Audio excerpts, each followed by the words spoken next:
A big election year, not just as we choose a new president, but also here in Pennsylvania, where voters will decide if they want U.S. Senator Pat Toomey to stay in office. And one of the men running on the Democratic ticket hopes to unseat him in November. He's joining me this afternoon, Admiral Joe Sestak.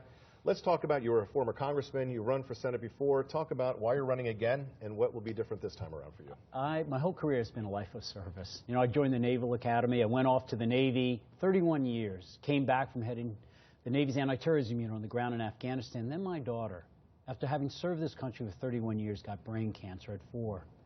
I needed to get out and take care of her. We had a great health care plan, but my payback to her for her being taken care of, she's 14 today, was to be a congressman. We kept our office open 7 days a week so you could come in at any time. I love serving and paying back.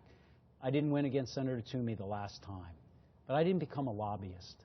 I went and taught right up the road at Dickinson College. I taught at Army War College, Navy guy, and I taught at Penn State. I went back with the Youth of America.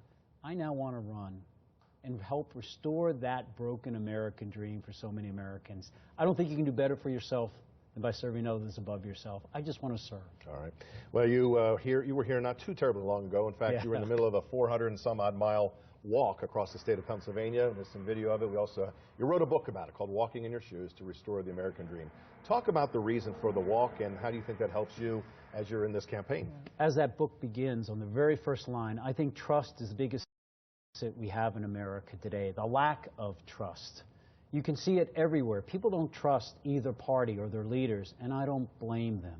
And when a captain of a ship loses the trust of its crew, then the ship begins to disintegrate into chaos. More than anything else, I wanted to walk across this state to show them that I would walk in their shoes, understand their hopes and concerns, and then I put out a book that on page 17 says, now hold me accountable for achieving these policies, from raising wages, from actually having affordable education, with specifics to say, hold me accountable for accomplishing them. And when I get to Washington, I'll continue to walk in your shoes down there of Pennsylvanians, not D.C. And Pennsylvanians want to put folks in office who are going to make their life better. How are you going to make Pennsylvanians' lives better if you become a member of the U.S. Senate? First off, raising wages in real jobs. Small businesses create 70% of all new jobs. They just do it every year. In Pennsylvania, over the last 40 years, our small businesses have been created only half as much as the nation's average, so our job creation has been half as much.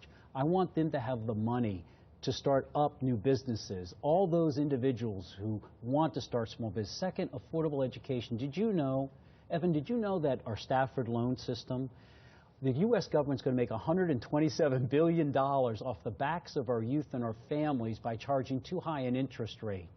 That book describes how we could cut the interest rate in half, make college more affordable, and the government makes no money.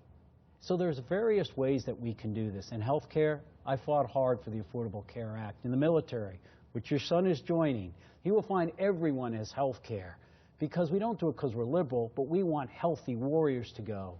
When I fought for that Affordable Care Act, 167 people were losing their health care every day in Pennsylvania. You know, that's the equivalent of Harrisburg's population 44 weeks. Now it doesn't happen. Those are the kinds of things to improve health care, education security, and wage security. That wages that rise, I want to fight for. And you have two opponents so far in the Democratic primary in the last few seconds. What's it going to take for you to beat those folks and become the nominee heading to the fall? Continue to talking with people. Look, after those 422 miles, I did another 200 miles. I'll do an event on autism this week. I'll do them on why women should have equal pay to equal men. Where they don't, they get 72 cents on the dollars. Just out there meeting people and talking with them. And opportunities like this to let them know, I'll walk in your shoes, and then hold me accountable for the deed, not what I say, for accomplishing it. All right. Admiral Joe Sestak, thanks for being here.